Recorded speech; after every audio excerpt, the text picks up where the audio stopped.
The stagecoach lurched to a halt in front of the dusty Aurora, Colorado Territory settlement, and Katherine Morgan pressed her gloved hand against the window, wondering if she had made the worst decision of her 22 years on this earth.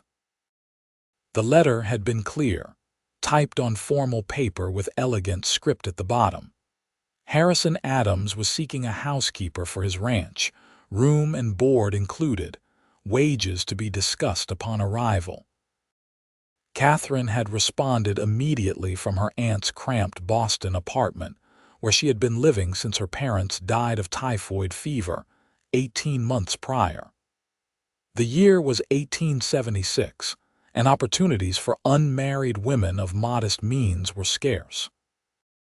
Her aunt had made it abundantly clear that Katherine was an unwelcome burden, and the position in Colorado seemed like a blessing, despite the 3-week journey it required. She stepped down from the coach, her burgundy traveling dress already coated with a fine layer of dust that no amount of brushing would fully remove until she could wash it properly. The main street of Aurora stretched before her, lined with wooden buildings that looked hastily constructed but sturdy enough.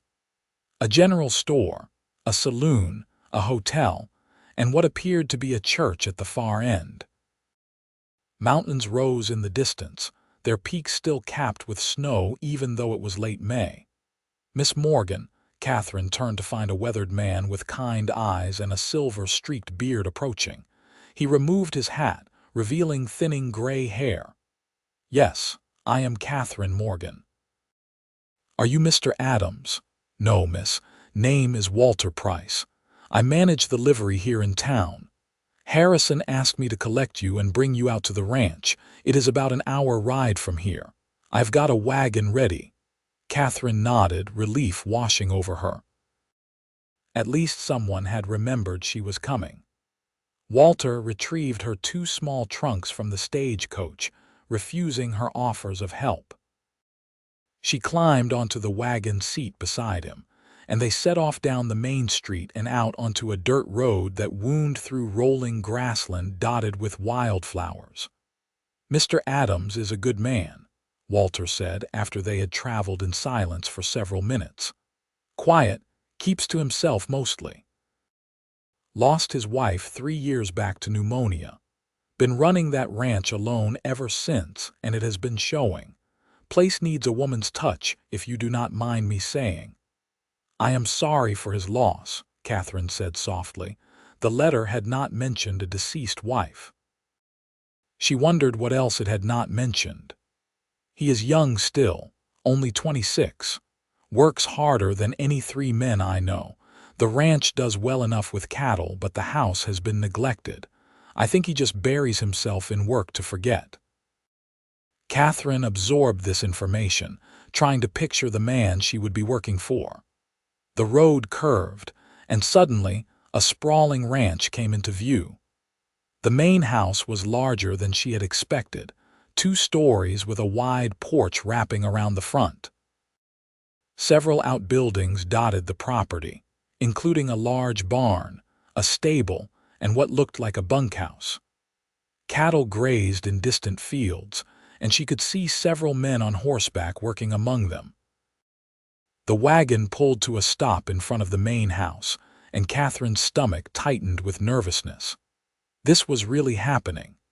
She was hundreds of miles from everything she had known, about to work for a widower she had never met in a land that still felt wild and untamed.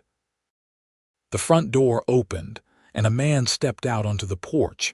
Harrison Adams was not what Katherine had expected. Tall and broad-shouldered, he moved with an easy confidence. His dark brown hair was slightly too long, curling at his collar, and his face was tanned from hours in the sun. He wore work clothes, denim pants, and a simple cotton shirt with the sleeves rolled up, revealing strong forearms. But it was his eyes that caught her attention as he approached, a startling blue-gray that seemed to take in everything at once. "Miss Morgan," he said, his voice a low baritone. He extended his hand, and after a moment's hesitation, Katherine took it. His grip was firm but careful. "Thank you for coming all this way. I hope the journey was not too difficult." "It was long but manageable, thank you, Mr. Adams. Please call me Harrison." He glanced at Walter. "Thanks for bringing her out, Walt. My pleasure. I will get these trunks inside for you. I appreciate it." Harrison turned back to Katherine. "Let me show you the house and we can discuss the position." Katherine followed him up the porch steps and through the front door. The interior was spacious but clearly had been neglected, just as Walter had said.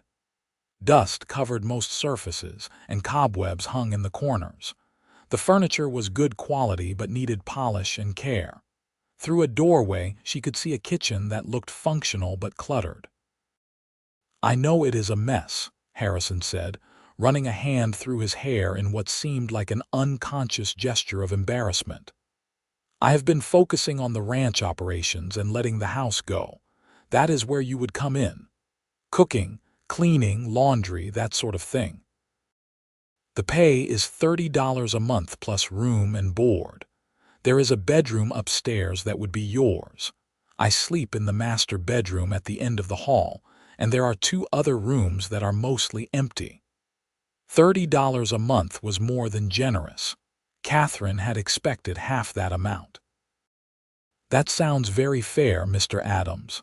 "Harrison," she corrected herself. "When would you like me to start? I assumed you would want to rest after your journey, but honestly, whenever you feel ready. I have been eating at the bunkhouse with my ranch hands most nights because I cannot cook anything that does not involve burning it beyond recognition." A small smile tugged at Katherine's lips despite her nervousness. "I could manage dinner tonight if the kitchen is stocked." Relief flooded Harrison's features. "It is stocked, though I cannot guarantee the organization of anything. Let me show you to your room so you can settle in." He led her upstairs, carrying one of her trunks while Walter brought the other. Her room was at the opposite end of the hall from the master bedroom, a decent-sized space with a bed, a dresser, a wardrobe, and a small desk by the window. The window overlooked the front of the property, offering a view of the mountains in the distance. "There is a washroom at the end of the hall with a bathtub," Harrison said, setting down the trunk. "I will make sure there is hot water available whenever you need it. If you need anything at all, just let me know. Thank you. This is more than adequate." Harrison nodded, looking like he wanted to say something else but was not sure what. Finally, he cleared his throat. "I am glad you are here, Miss Morgan. Katherine, I think this will work out well." After he left, Katherine sank onto the bed, her travel-weary body grateful for the rest. She looked around the room, trying to absorb the reality of her situation. This was her home now, at least for the foreseeable future. She was a housekeeper for a widowed rancher in Colorado Territory, far from Boston society and her aunt's disapproving glares. She unpacked one trunk, hanging her few dresses in the wardrobe and placing her personal items on the dresser. A photograph of her parents in a silver frame found a place on the desk. She changed out of her traveling dress into a simpler calico work dress, more suitable for cooking, and made her way downstairs to explore the kitchen. It was as disorganized as Harrison had warned. Pots and pans were stacked haphazardly, supplies were stored with no apparent system, and the stove needed a thorough cleaning. But there were basic ingredients: flour, salt, dried beans, potatoes, onions, some preserved vegetables in jars, and a good supply of beef in the cold cellar. She could work with this. Katherine rolled up her sleeves and got to work. She started by cleaning the stove and organizing the supplies, then began preparing a simple but hearty meal: beef stew with potatoes and carrots, fresh bread, and dried apple pie for dessert. As she worked, she found herself falling into a familiar rhythm. Cooking had always calmed her, and here in this unfamiliar place, it gave her something to focus on besides her uncertainty. The sun was beginning to set when Harrison came back to the house. Katherine heard him washing up on the back porch before he entered the kitchen. He stopped in the doorway, staring at the scene before him. The clean stove, the organized shelves, the smell of fresh bread and simmering stew filling the air. "I did not expect all this," he said quietly. "I hope you do not mind. I needed to organize things to cook properly." "Mind, Katherine, this is the first time this kitchen has looked like this since my wife died. Please, make whatever changes you need. This is your domain now." They ate at the kitchen table, and Katherine noticed Harrison's obvious enjoyment of the meal. He ate 2 full bowls of stew and 3 slices of bread before he finally sat back with a satisfied sigh. "That was the best meal I've had in 3 years. I mean that sincerely." "I am glad you enjoyed it. I like cooking. You are very good at it." He paused, then added, "I want to make sure we are clear on expectations. I know some men might have ulterior motives in hiring a young woman to work in their home, but I want you to know that I have none. You will be treated with respect at all times. Any of the ranch hands who do not treat you properly will answer to me." Katherine felt the tension she had been carrying ease slightly. "I appreciate you saying that. I confess I was somewhat nervous about the arrangement. I understand. You do not know me, and you are far from home, but I give you my word that you are safe here." Over the following weeks, Katherine settled into a routine. She woke early to prepare breakfast, spent her mornings cleaning and organizing different parts of the house, prepared lunch, worked on laundry or mending in the afternoons, and made dinner in the evenings. The house slowly transformed under her care, the dust and neglect giving way to order and cleanliness. Harrison was a man of few words, but Katherine began to understand his moods and habits. He rose before dawn to work with the cattle and his ranch hands, came in for breakfast, worked until lunch, and continued until dinner. After the meal, he often sat on the porch with a cup of coffee, staring out at the mountains. Sometimes Katherine joined him, and they would sit in companionable silence as the stars emerged. One evening in mid-June, about 3 weeks after Katherine's arrival, Harrison broke their usual silence. "You have made a real difference here. The house feels like a home again." Katherine looked over at him, surprised by the emotion in his voice. "I am glad. It is a lovely house. It deserves to be cared for. My wife, Sarah, she kept everything perfect. After she died, I could not bring myself to maintain it. Every time I tried to clean or organize something, I would remember her doing the same task and it hurt too much, so I just let it go. I am sorry. That must have been terribly difficult. It was, still is in some ways. But having you here, seeing the house come back to life, it does not hurt the way I thought it would. It feels right somehow." Katherine did not know how to respond to that, so she simply nodded. They sat in silence for a while longer before Harrison spoke again. "I need to make a trip into Denver next week to meet with some cattle buyers. It will take a few days. You will be here alone except for the ranch hands in the bunkhouse. Tom, my foreman, is trustworthy if you need anything. I will be fine. Do what you need to do." But as the day of Harrison's departure approached, Katherine found herself feeling uneasy about his absence. She had grown accustomed to his presence, to their quiet meals together and evening conversations on the porch. The house felt empty without him, even though he was gone for most of the day anyway. He left on a Monday morning, riding off on his horse with saddlebags packed for the journey. Katherine threw herself into her work, scrubbing floors that were already clean and reorganizing cupboards that were already organized. By Wednesday, she was restless and frustrated with herself for caring so much about the absence of a man who was technically her employer. On Thursday afternoon, as she was hanging laundry out to dry, Tom approached from the bunkhouse. He was a stocky man in his 50s with kind eyes and a slow way of speaking. "Miss Morgan, we have got a problem. One of the newer hands, Jake, he has been drinking and is making threats. Says he deserves better treatment, better pay. I have dealt with men like this before. I think you should stay in the house and lock the doors until I can get this sorted." Catherine's heart began to race. "Is he dangerous?" "Might be. Better safe than sorry." "I will handle it, but I wanted you to know what is happening." She hurried inside and locked all the doors as Tom had suggested.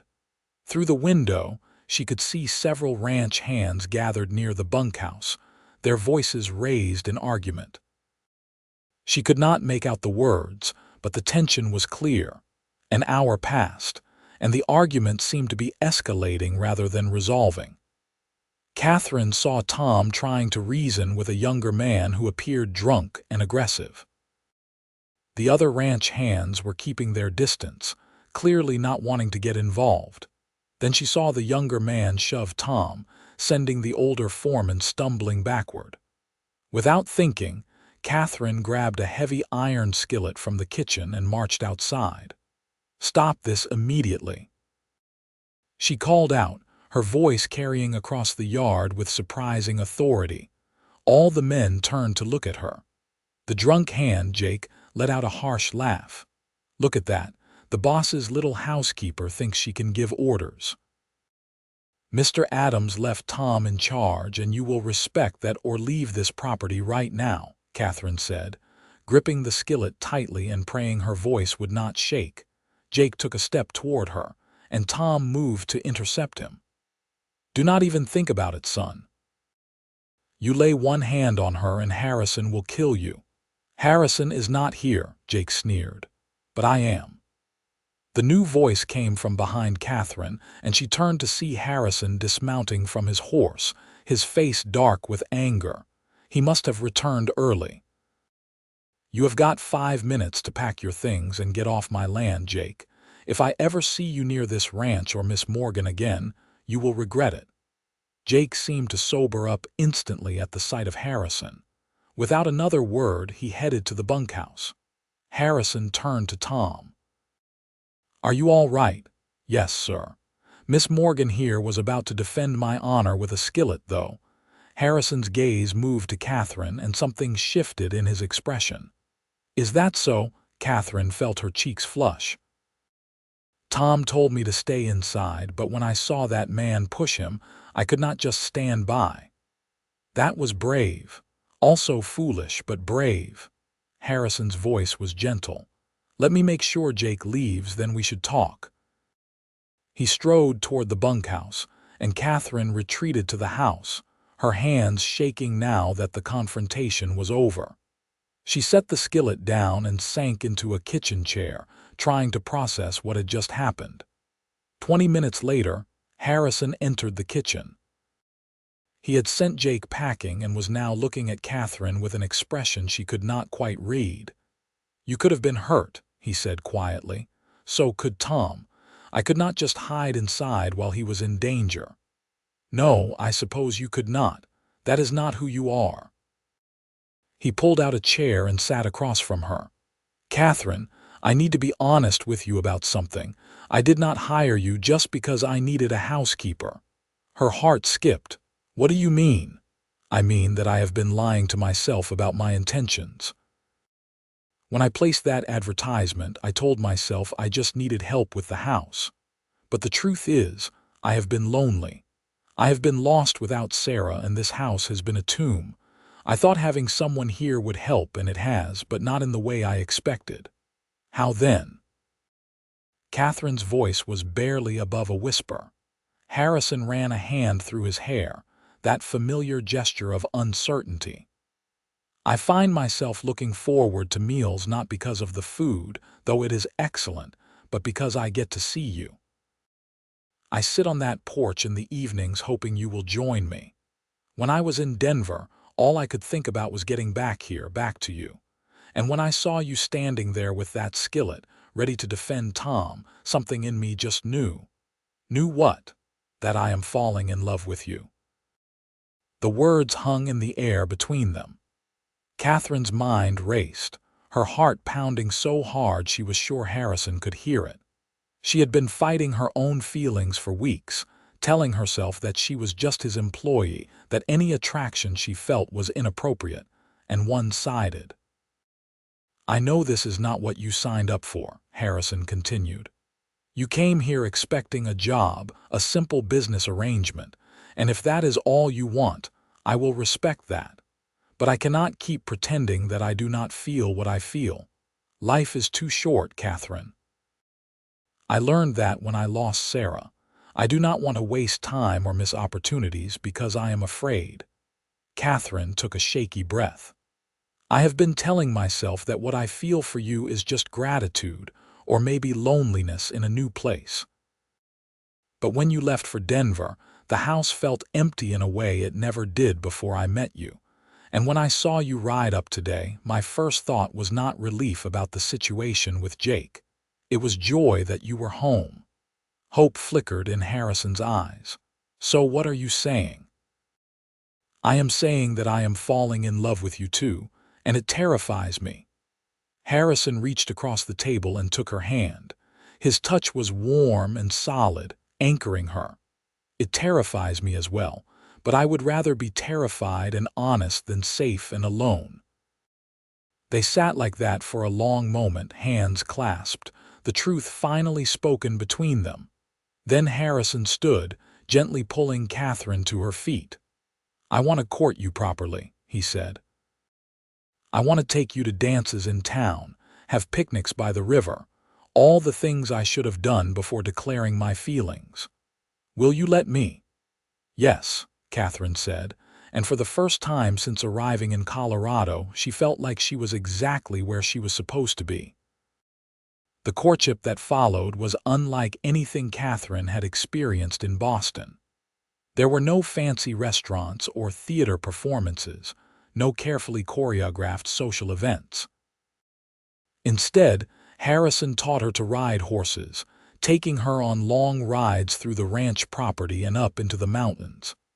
They had picnics by a stream that ran through his land, talking for hours about their pasts, their dreams, their fears. Harrison told her about growing up in Colorado, about building the ranch from almost nothing, about meeting Sarah at a church social and knowing immediately that she was special. He talked about the pain of losing her, of feeling like he had lost part of himself. Katherine shared her own history, about her happy childhood in Boston, about watching her parents slowly succumb to typhoid fever, about the loneliness of living with an aunt who saw her as an obligation rather than family. She told him about the courage it took to answer his advertisement, to travel across the country to a place and person unknown. "I think we were both running from pain," Harrison said one evening as they sat by the stream, watching the sunset paint the mountains in shades of gold and pink. "But maybe we were also running toward something, toward each other.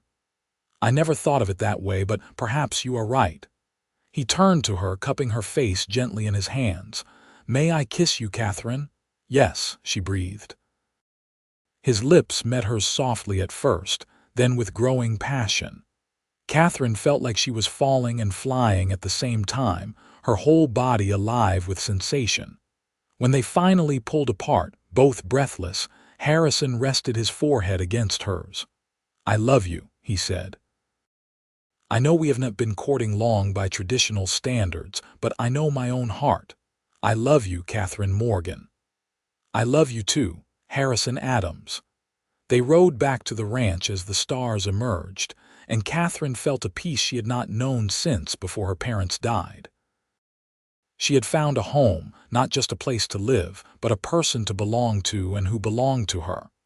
But that night, as Katherine lay in her bed, reality began to creep in. She was still technically Harrison's employee, still living in his house unmarried. In Boston, such an arrangement combined with a courtship would be scandalous. Even here in Colorado, where society was less rigid, there would be talk. She did not care for herself, but she did not want to damage Harrison's reputation or his business. The next morning at breakfast, she broached the subject carefully. "Harrison, I have been thinking about our situation, about what people might say." He set down his coffee cup. "I have been thinking about that too. I have a solution if you are willing to hear it." "Of course. Marry me." Katherine nearly dropped her own cup. "What? I know it is sudden, but think about it logically. We love each other. We are both certain of that. We are both adults who have experienced loss and know the value of happiness when we find it. Why wait? Marry me, Katherine. Not because of propriety or reputation, but because I want to spend my life with you. I want to wake up next to you every morning and fall asleep beside you every night. I want to build a future together, have children if we are blessed with them, grow old on this ranch together. Harrison, we have only been courting for 2 weeks. But you have been living here for nearly 2 months. I feel like I know you better than I have known anyone except Sarah. And I think you know me too. Time is not the same as depth of connection. We have depth, Katherine. We have substance. Tell me you do not feel it." She could not, because she did feel it. Despite the short courtship, despite the unconventional circumstances, she knew Harrison in a way that felt fundamental. She knew his kindness, his integrity, his capacity for love and loyalty. She knew the sound of his laugh, rare but beautiful when it came. She knew the way he looked at the mountains in the morning, the way he treated his ranch hands with respect, the way he talked about his late wife with love but without being trapped in the past. "I feel it," she admitted. "But marriage is such a big step." "It is. And I will not pressure you. If you need time, we will take time. But I want you to know that I am certain. I want to marry you, Katherine. Not because it is convenient or proper, but because you have brought light back into my life. Because I am a better man when I am with you. Because I cannot imagine my future without you in it." Tears welled in Katherine's eyes. "When you put it like that, how can I say anything but yes?" Harrison's face transformed with joy. He came around the table and pulled her to her feet, kissing her soundly. "Yes, you are saying yes. Yes, Harrison Adams, I will marry you." He spun her around, both of them laughing like children.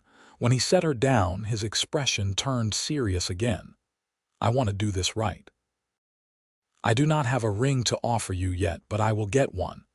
And I want to marry you in the church in town, with our friends and neighbors as witnesses. Will you give me a week to arrange everything?" "A week? Harrison, most weddings take months to plan. We are not most people. And I do not need a fancy wedding, just a real one. You and me and vows that mean something.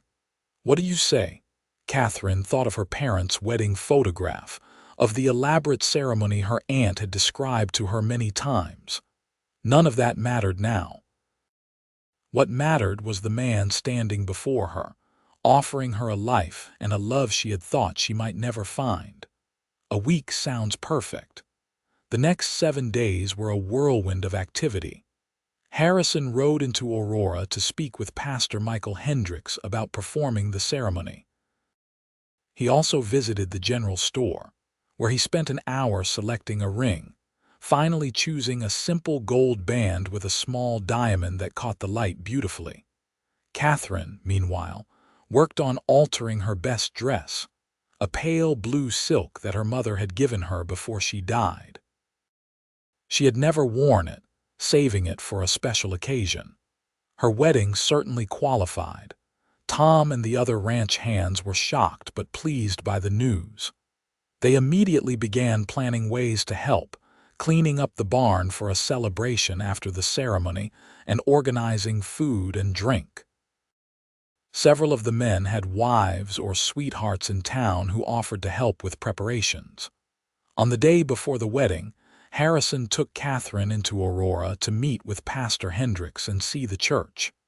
It was a simple wooden building, but lovingly maintained. Wildflowers had been planted around the exterior, and the interior was clean and welcoming. Pastor Hendricks was a man in his early 40s with warm eyes and a genuine smile. "It is a pleasure to meet you, Miss Morgan. Harrison has told me much about you. All good things, I hope." "Very good things indeed. He is quite smitten." The pastor turned to Harrison. "I want to make sure you have both thought this through. I know the circumstances of how you met are unconventional." "We have thought it through, Pastor," Harrison said firmly. "I know some people might think we are rushing, but I can tell you with complete certainty that Katherine is the woman I want to spend my life with." "And you, Miss Morgan?" Katherine met the pastor's gaze steadily. "I came to Colorado expecting employment and found love instead." "I know my own heart, Pastor Hendricks. I want to marry Harrison." The pastor nodded, satisfied. "Then let us discuss the ceremony. Have you thought about your vows?" "I want us to write our own," Harrison said, glancing at Katherine.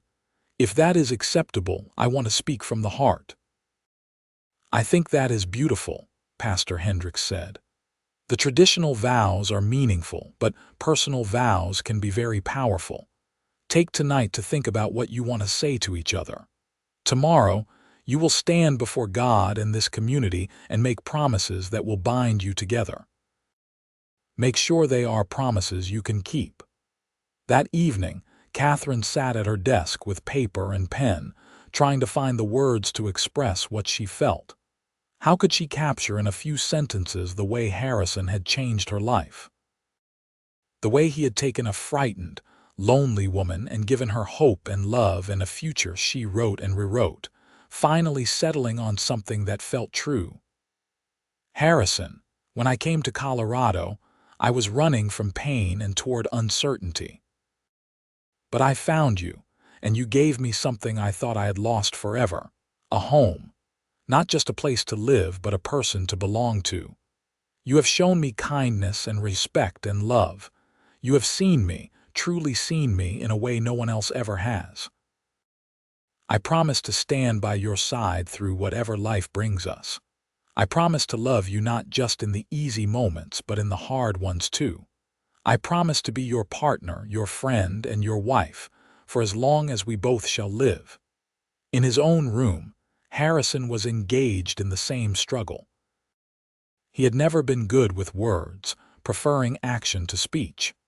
But Katherine deserved beautiful words, deserved to hear what she meant to him. He thought about the day she arrived, dusty from travel but standing tall and brave. He thought about the way she had transformed his house and his life. He thought about her laugh, her intelligence, her courage with that skillet defending Tom. Finally, he wrote, "Katherine, you came into my life when I had given up on happiness. I was existing, not living, trapped in memories of the past. But you brought light back into the darkness. You brought life back to this house and to my heart. I promise to cherish you every day. I promise to protect you and provide for you. I promise to listen to you, to value your thoughts and dreams, to be a partner worthy of you. I promise to love you with everything I am, for all the days of my life. You are my present and my future, and I am grateful for every moment we will share." The morning of the wedding dawned clear and bright. Katherine woke early, her stomach fluttering with nerves and excitement. She bathed and washed her hair, then carefully styled it with pins her mother had given her. She put on the blue silk dress, which fit perfectly after her alterations. Looking at herself in the mirror, she thought her mother would be happy to see her wearing it on such a day. There was a soft knock at her door. "Katherine, may I come in?" She opened the door to find Harrison standing there in a new suit, looking more handsome than she had ever seen him. His hair was neatly combed and he was clean-shaven. But it was the expression on his face, the pure love and admiration, that took her breath away. "You are beautiful," he said softly. "I know I am not supposed to see you before the ceremony, but I wanted to give you this." He held out a small box. Inside was the ring, the gold band with its diamond sparkling in the morning light. "I thought you were going to give me this during the ceremony." "I will. but I wanted you to see it first to make sure you like it. If you do not, we can get something different." Katherine took the ring from the box and slipped it on her finger. It fit perfectly. "It is beautiful, Harrison. I love it. Good, because I love you and I want today to be perfect." They rode into town together in the wagon, both too nervous to talk much. When they arrived at the church, they found it already filling with people. Tom and the ranch hands were there, along with their families. Walter from the livery had come, as well as the storekeepers and several other townspeople. Even people Katherine had never met had shown up, curious to see the rancher marry his housekeeper. Pastor Hendricks greeted them at the door. "Are you ready?" "More than ready," Harrison said, taking Katherine's hand. The ceremony was simple but profound.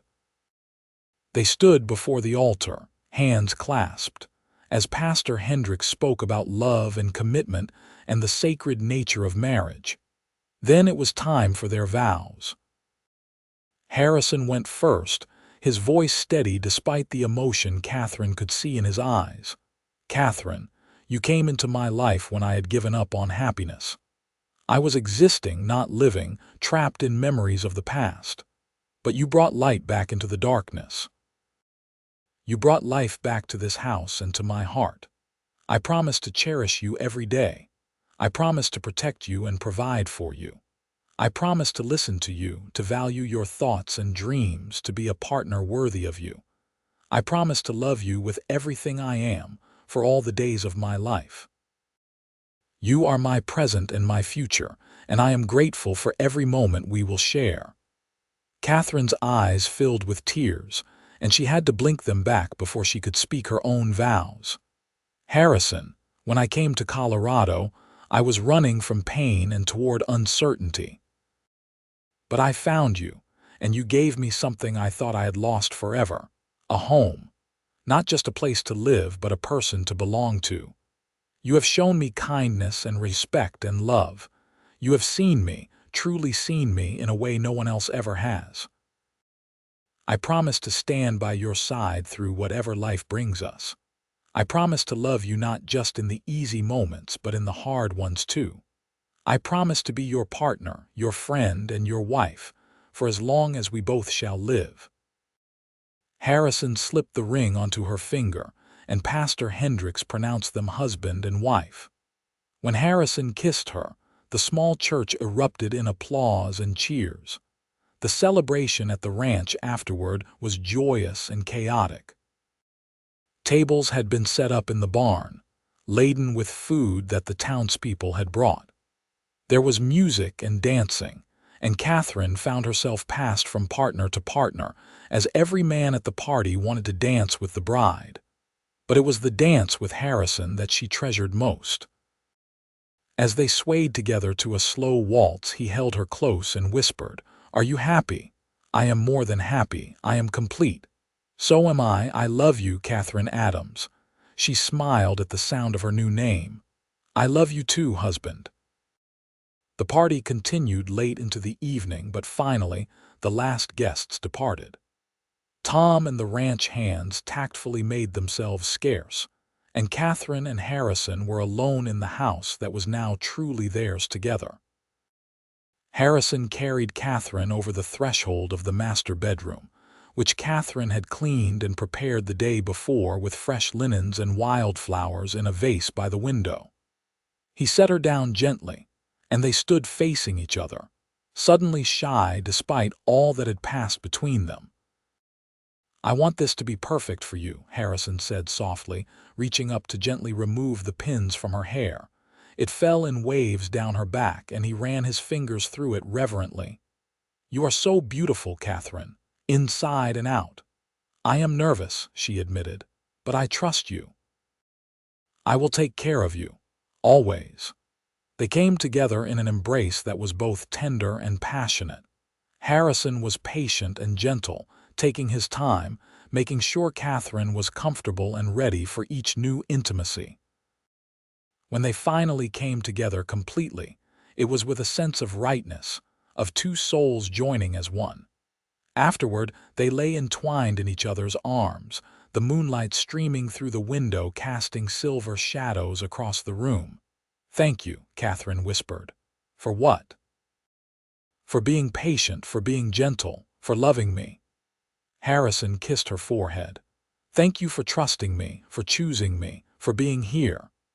They fell asleep like that, wrapped in each other's arms, and Katherine thought she had never felt safer or more loved in her entire life.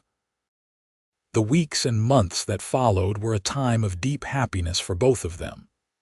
Katherine continued to manage the household, but now it was their home, not just his house where she worked. She planted a vegetable garden and flower beds, adding her own touches to the property. Harrison taught her more about ranching, and she often rode out with him to check on the cattle or mend fences. Their relationship deepened as they learned each other's rhythms and habits. They discovered that Harrison liked to read before bed, while Katherine preferred to write letters or work on embroidery. They learned that they both enjoyed long rides in the mountains and quiet evenings on the porch.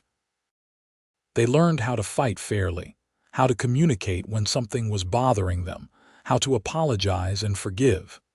In October, 5 months after their wedding, Katherine began to suspect she was pregnant. She waited until she was certain before telling Harrison, choosing a quiet evening when they were alone on the porch watching the sunset. "I have some news," she said, taking his hand and placing it on her still flat stomach. "We are going to have a baby." Harrison's face went through a series of expressions, confusion, then understanding, then pure joy. "Are you certain?" "As certain as I can be without seeing a doctor. But yes, I am certain." He pulled her into his arms, holding her tight. "A baby. Katherine, we are going to have a baby." Then he pulled back, concern crossing his features. "Are you all right? Do you need anything? Should you be resting more?" She laughed at his sudden worry. "I am fine. Women have been having babies since the beginning of time. But yes, I will need to see a doctor soon to make sure everything is progressing normally." The next day, Harrison took her to Aurora to see Dr. William Franklin, a kind older man who had practiced medicine in Colorado for 20 years. He examined Katherine and confirmed the pregnancy, estimating that the baby would arrive in late May or early June. "Everything looks good, Mrs. Adams," he said. "You are young and healthy. I do not anticipate any problems, but I want you to come see me once a month so we can monitor your progress." As winter set in, Katherine's pregnancy became more obvious. Harrison was attentive and protective, sometimes frustratingly so. He did not want her lifting anything heavy or working too hard, despite her insistence that she was perfectly capable. "I am pregnant, not invalid," she said one day when he tried to stop her from carrying a basket of laundry. "I know, but I worry. I cannot help it." She softened, understanding that his protectiveness came from love and perhaps fear. "I know you do. But you have to trust that I will tell you if I need help. I promise not to overdo it." They compromised, with Katherine accepting help with the heavier chores while maintaining her independence in other areas. As her belly grew, she found herself slowing down naturally, tiring more easily and needing afternoon rests. Harrison took to talking to her belly in the evenings, telling their unborn child about the ranch, about Colorado, about all the things they would do together. Katherine would run her fingers through his hair as he did so, her heart full of love for this man who had given her so much. Christmas was quiet but happy, just the two of them exchanging simple gifts. Harrison gave Katherine a beautiful shawl he had ordered from Denver, soft wool in a deep blue that brought out her eyes. She gave him a leather-bound journal, knowing he sometimes liked to record notes about the ranch operations. "I thought you might also use it to write down memories," she said. "About our life together, about the baby when it comes. So someday we can look back and remember these days." Harrison pulled her close as her pregnant belly would allow. That is a wonderful idea. I will start tonight. As winter gave way to early spring, Katherine found herself growing more uncomfortable. Her back ached, her ankles swelled, and she felt like she could not find a comfortable position to sleep. Harrison was endlessly patient, adjusting pillows, rubbing her back, bringing her whatever she craved at odd hours. In late May, the contractions started. Katherine woke Harrison in the middle of the night, her voice calm despite her fear. "It is time. The baby is coming." Harrison shot out of bed, instantly alert. "I will go get the doctor. Tom can stay with you." "Harrison, it is the middle of the night. The doctor lives an hour away. There is no time." "Then I will deliver the baby myself if I have to, but I am still getting help." He threw on clothes and ran to wake Tom, who agreed to ride for the doctor while Harrison stayed with Katherine. The hours that followed were the longest and hardest of Katherine's life. The pain was intense, unlike anything she had experienced. Harrison stayed by her side the entire time, holding her hand, wiping her brow, whispering encouragement. "You can do this, my love. You are the strongest person I know. Just breathe. I am right here." Dr. Franklin arrived just as dawn was breaking and Katherine's contractions were coming fast and hard.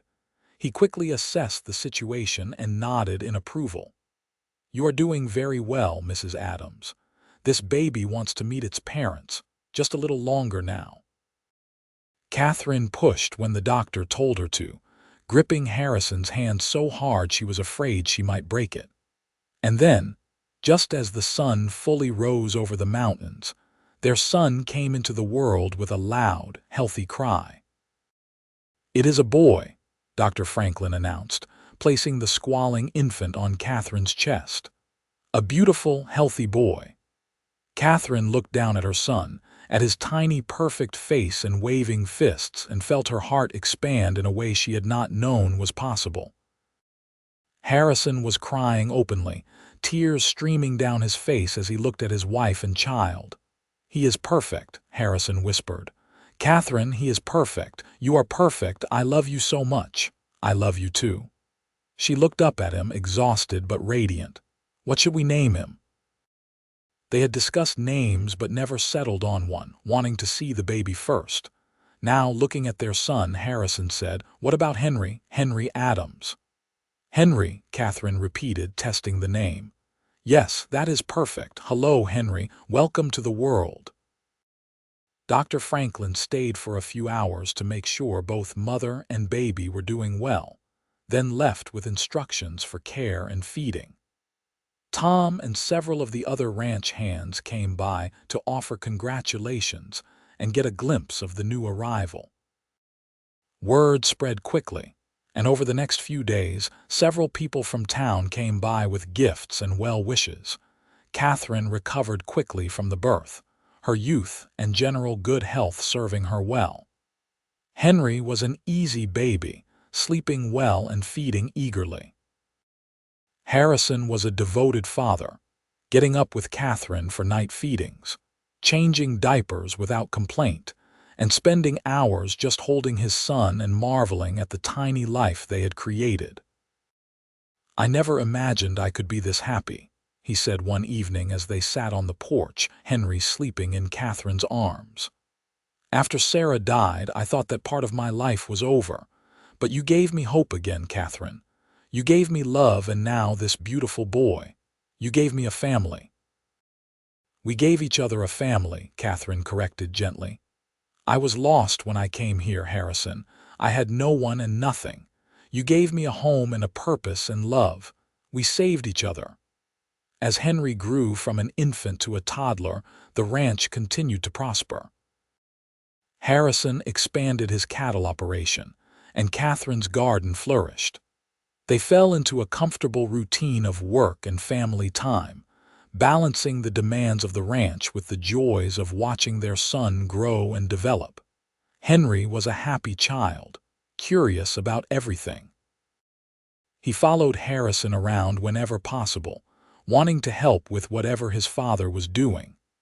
Harrison was patient and encouraging, showing Henry how to feed the chickens, how to groom the horses, how to identify different types of birds and wildflowers. When Henry was 2 years old, Katherine discovered she was pregnant again.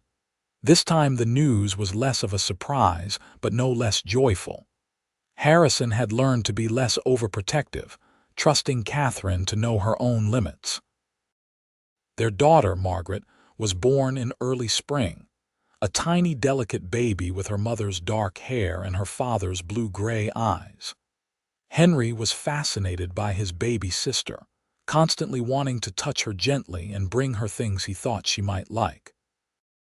"He is going to be very protective of her," Katherine said, watching Henry carefully place a wildflower next to his sleeping sister. "Like father, like son," Harrison said with a grin. "I am protective of everyone I love.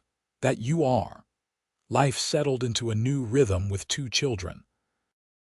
The days were busier and more chaotic, but filled with laughter and love. Katherine sometimes looked back on the lonely woman who had arrived in Aurora 3 years ago and could hardly believe how much her life had changed. One evening, when Henry was 3 and Margaret was 1, Katherine and Harrison sat on the porch after putting the children to bed. The mountains were silhouetted against a darkening sky, stars beginning to emerge. "You ever regret it?" Katherine asked.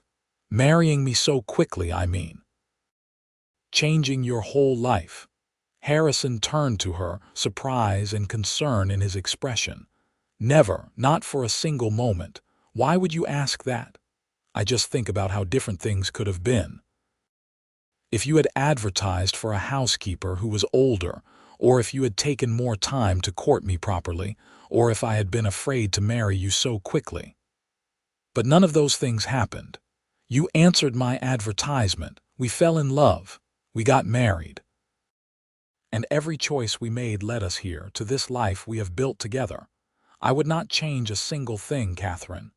"Would you?" She thought about it, really considered the question. The rushed wedding, the unconventional courtship, the leap of faith they had both taken. "No," she said finally. "I would not change anything either.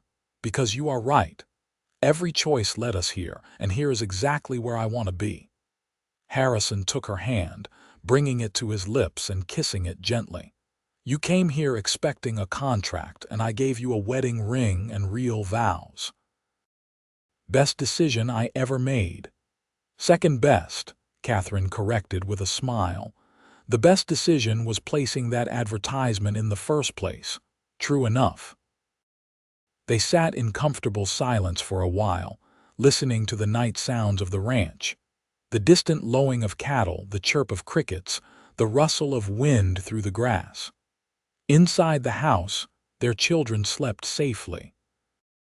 Around them, the life they had built together continued its steady rhythm.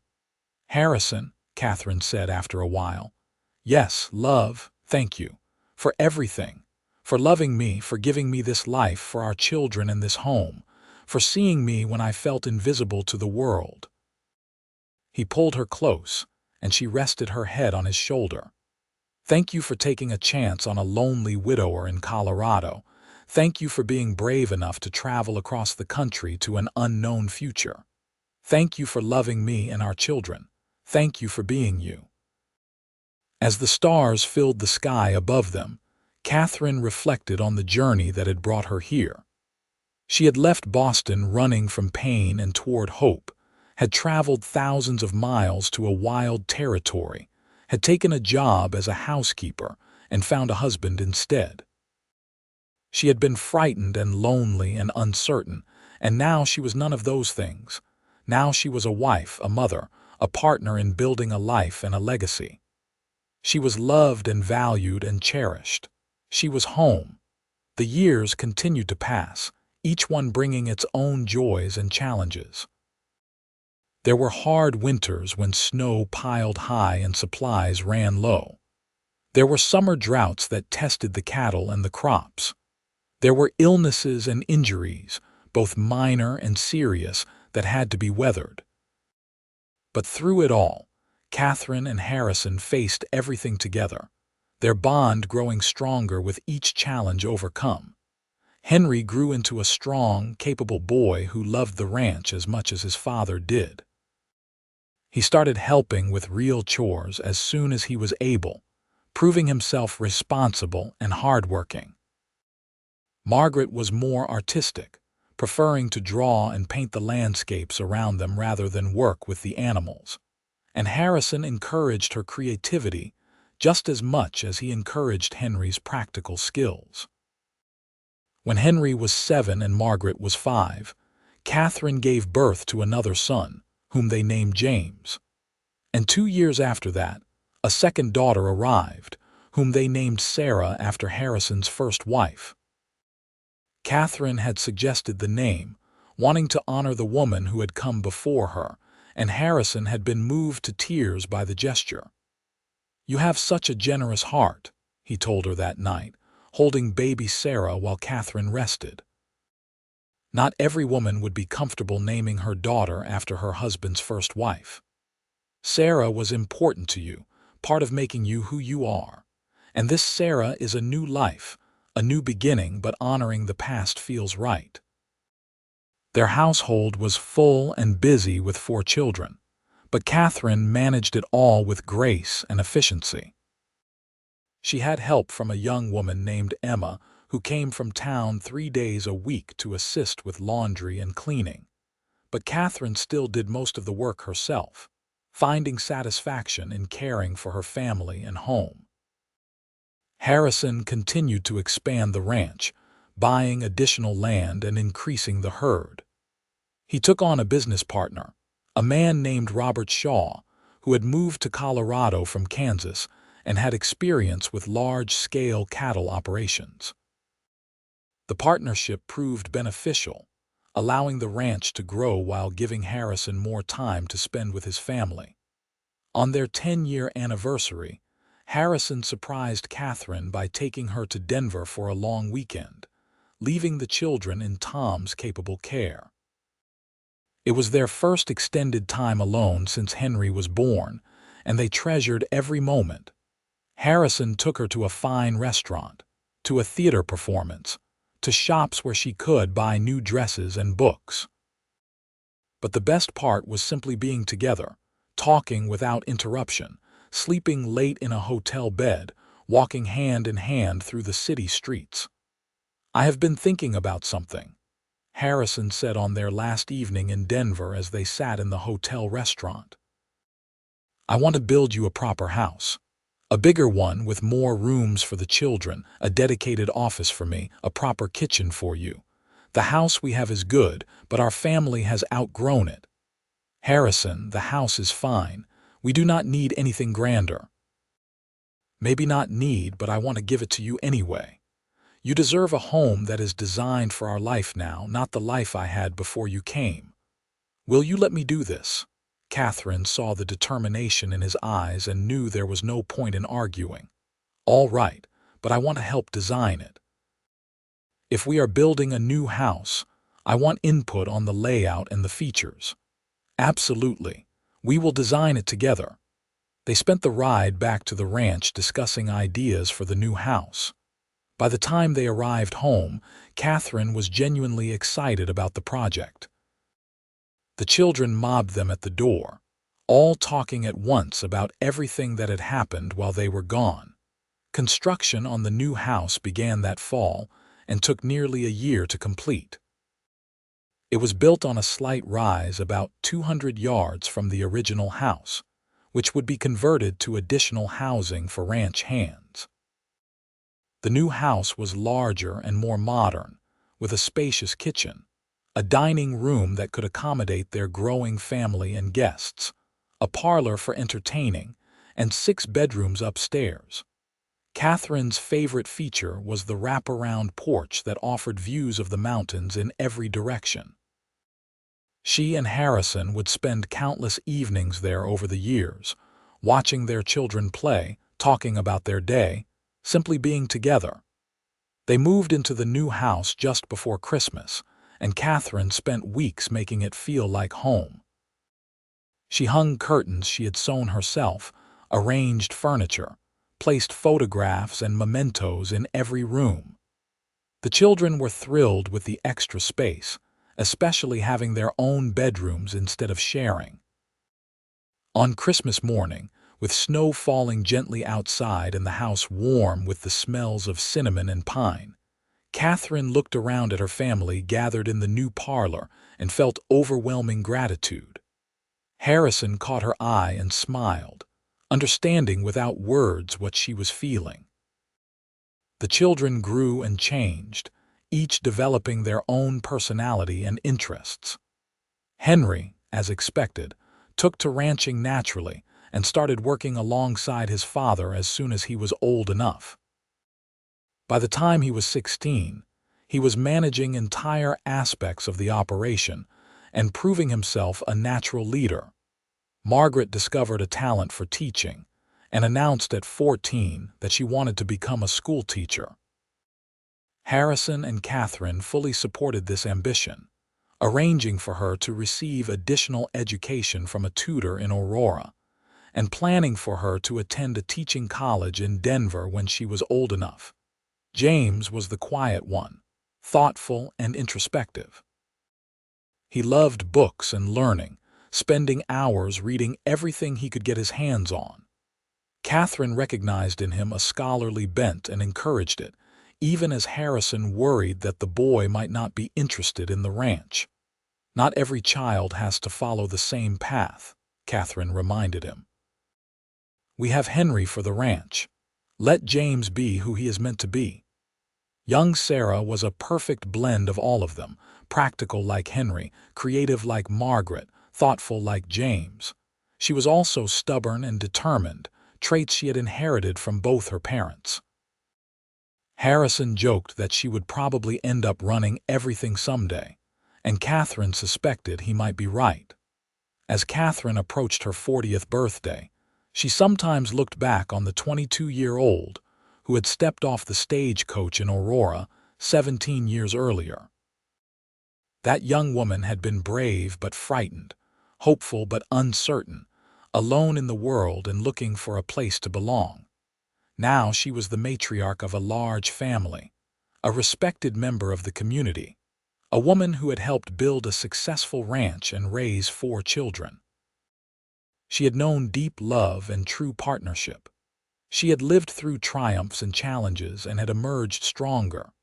Harrison, now 44, had silver threading through his dark hair, lines at the corners of his eyes from years of squinting into the sun. But to Katherine, he was more handsome than ever.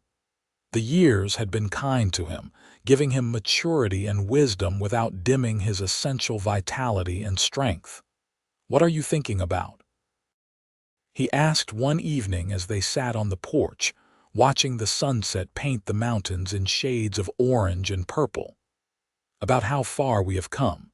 About how different my life is from what I imagined when I was in Boston, lonely and uncertain about my future.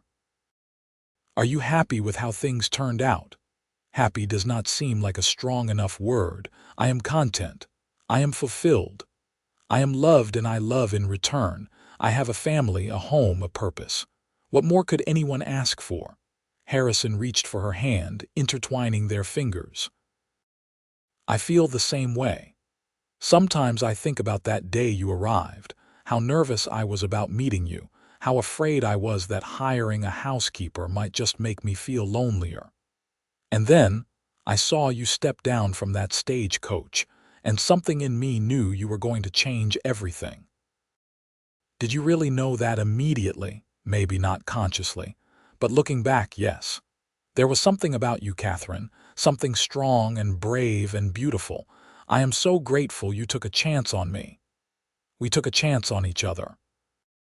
And it paid off better than either of us could have imagined. They sat in comfortable silence as the stars began to emerge, as they had done thousands of times over the years. It never grew old, this simple pleasure of being together, of sharing the peace and beauty of their home. Inside, they could hear the sounds of their children preparing for bed, voices calling good night, doors closing. Tom, now in his 70s but still working on the ranch, was settling into his quarters in the original house. Cattle lowed in the distant fields. Everything was as it should be. "I love you, Katherine Adams," Harrison said softly. "More today than yesterday and not as much as tomorrow." "I love you too, Harrison Adams. Thank you for giving me a home. Thank you for giving me a family. Thank you for giving me a life worth living. Thank you for being brave enough to answer an advertisement from a lonely cowboy in Colorado. Thank you for loving me. Thank you for staying." Katherine leaned her head on his shoulder, watching the stars multiply in the darkening sky. She thought about the contract she had expected when she came to Colorado, the simple business arrangement of housekeeper and employer. Instead, Harrison had given her a wedding ring and real vows, a promise of forever that he had kept every single day. The years continued their steady march. Henry married a local girl named Anna when he was 22, and they had their first child a year later, making Katherine and Harrison grandparents for the first time. The baby, a girl named Emily, was doted on by everyone and brought new joy to the household. Margaret completed her teaching education and returned to Aurora to teach at the local school, boarding with a family in town during the week and coming home on weekends. She was a natural teacher, patient and creative, and her students adored her. James won a scholarship to attend university in Denver, where he studied literature and history. It was hard to see him leave home at 18, but Katherine and Harrison were proud of his accomplishments and supported his dreams. Young Sarah, true to expectations, proved to be a force to be reckoned with. At 16, she was already helping to manage the household and had opinions on how the ranch should be run. Harrison found it both amusing and impressive, while Katherine saw herself in her youngest daughter's determination and competence. On a warm evening in early summer, when Katherine was 45 and Harrison was 49, they took their usual places on the porch after dinner. The house was quieter now, with some of the children grown and gone, but it still felt full of life and love. "I have been thinking," Harrison said, breaking the comfortable silence. "About what?" "About how much I love our life, but also about how I want to make sure we have time together, just the two of us, before we get too old. The ranch runs itself mostly now, with Henry and Robert managing things. What would you think about taking a trip? Maybe back east to visit Boston or out to California to see the Pacific Ocean." Katherine turned to him in surprise. "Leave the ranch for that long? Harrison, you have never wanted to be away for more than a few days." "I know. But I realize that I have been so focused on building this life, on providing for our family, that I have not taken time to simply enjoy the fruits of all that labor. We are not getting any younger, Katherine. I want to have adventures with you while we still can." The idea was both exciting and terrifying. Katherine had not been back to Boston since she left at 22. She wondered what it would be like to see it again with adult eyes, as a woman who had lived and loved and built a life far from its confines. "All right," she said slowly. "Let us take a trip. Where should we go first? You choose.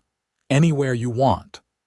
They ended up planning a 3-month journey that would take them first to Boston, then to New York City, Philadelphia, and Washington, D.C., before heading west to San Francisco.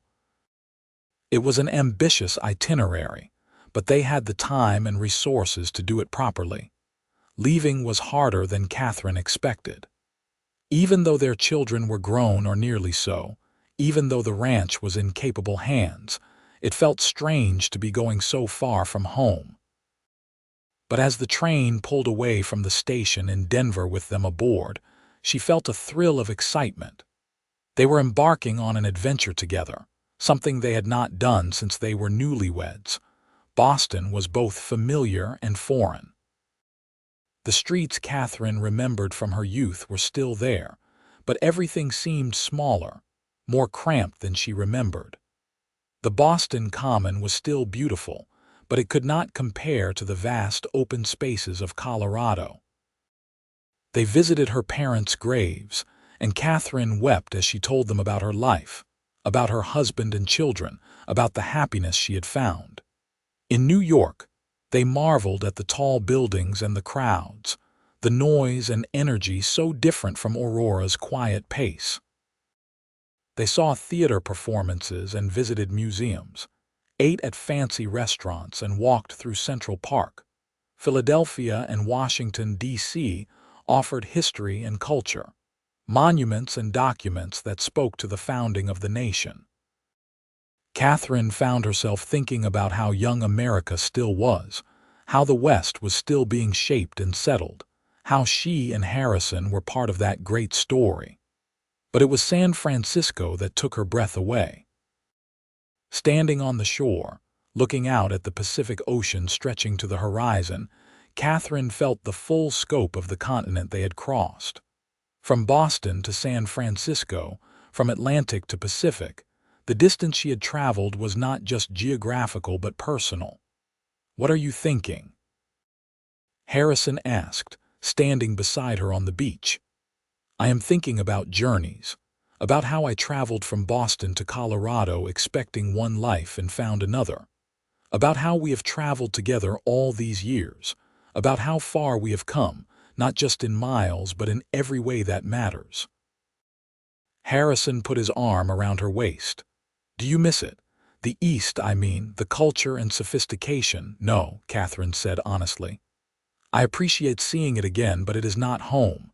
Home is Colorado, home is the ranch, the mountains, our family, home is you." They returned to Aurora in late fall, just as the aspens were turning gold in the mountains. The whole family was waiting at the house when they arrived, Henry and Anna with their 3 children now, Margaret with a young man she was courting, James home from university for a visit, and Sarah, now 18 and running the household with capable efficiency. The house was full of noise and laughter and love, and Katherine felt a bone-deep contentment settle over her. This was where she belonged. This was her life, the one she had built from nothing, the one she had earned through courage and faith and love. The years continued to unfold, each one bringing changes. Henry and Anna had 2 more children, giving Katherine and Harrison 5 grandchildren total.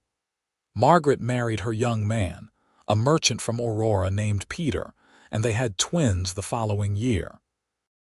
James met a woman at university and brought her home to meet the family, clearly smitten. Even young Sarah began courting, though she insisted she was too busy managing the ranch to get serious about any one young man just yet. Harrison began to slow down as he entered his 50s, though he remained active and involved in the ranch. He spent more time with his grandchildren, teaching them to ride and telling them stories about the old days. Katherine loved watching him with them, seeing the gentle patience he showed, the wisdom he imparted. On their 25th wedding anniversary, Harrison organized a huge celebration at the ranch. It seemed like everyone in Aurora and the surrounding territory came. There was food and music and dancing, stories and toasts, laughter and joy.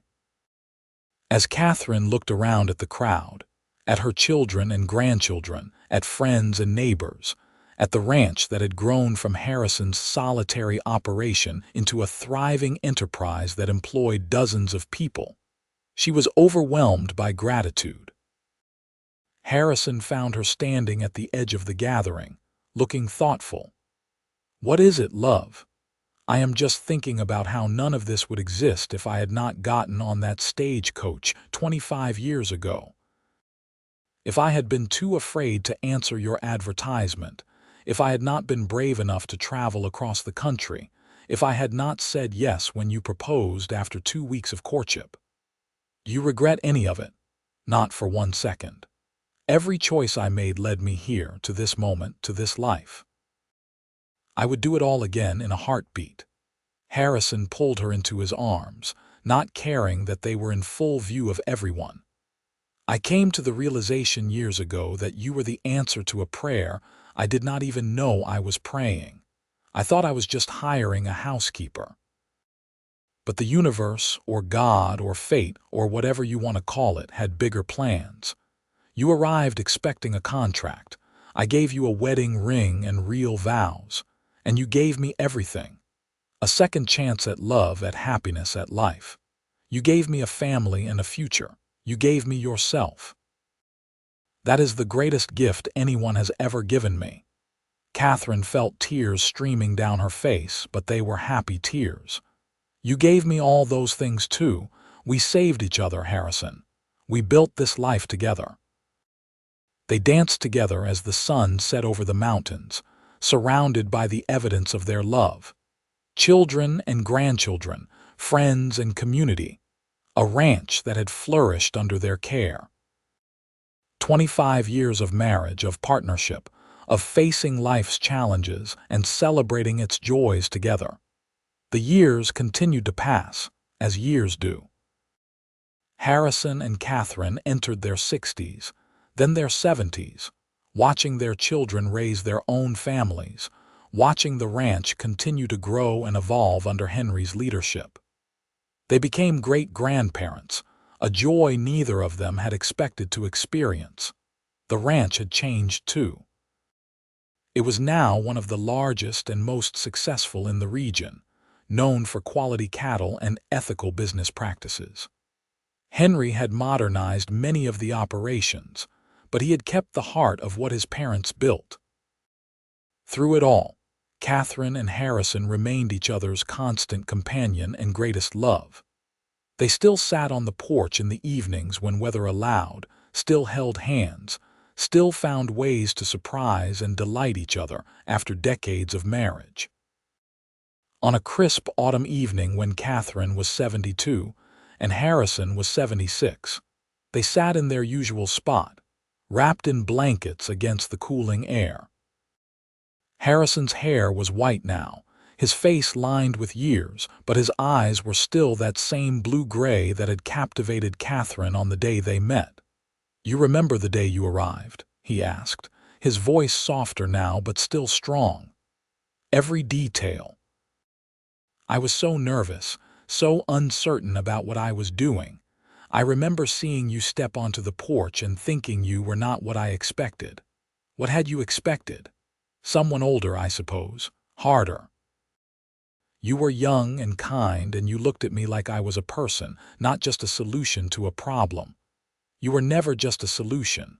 From the first moment, you were extraordinary." Katherine leaned her head on his shoulder. "We have had a good life, have we not? The best life." "No regrets, Katherine. Not a single one." They sat in silence as the stars emerged, as they had done thousands of times before. The mountains stood eternal in the distance. The ranch stretched out below them, lights beginning to glow in windows across the property as families settled in for the evening. "I love you," Katherine whispered. "I will always love you." "And I will always love you," Harrison replied, kissing the top of her head. "In this life and whatever comes after." They stayed there until the cold drove them inside, where the house they had built together waited warm and welcoming. They climbed the stairs slowly, helping each other, and settled into the bed they had shared for over 50 years. As Katherine drifted off to sleep in Harrison's arms, she thought about the young woman who had stepped off the stagecoach in Aurora all those years ago, hoping for employment and finding love instead. She thought about the contract she had expected and the wedding ring she had received. She thought about the vows they had made, real vows spoken from the heart, promises kept every single day of their marriage. She had come to Colorado with nothing and built everything. She had found love and purpose and belonging. She had raised children and built a legacy. She had lived fully and loved deeply.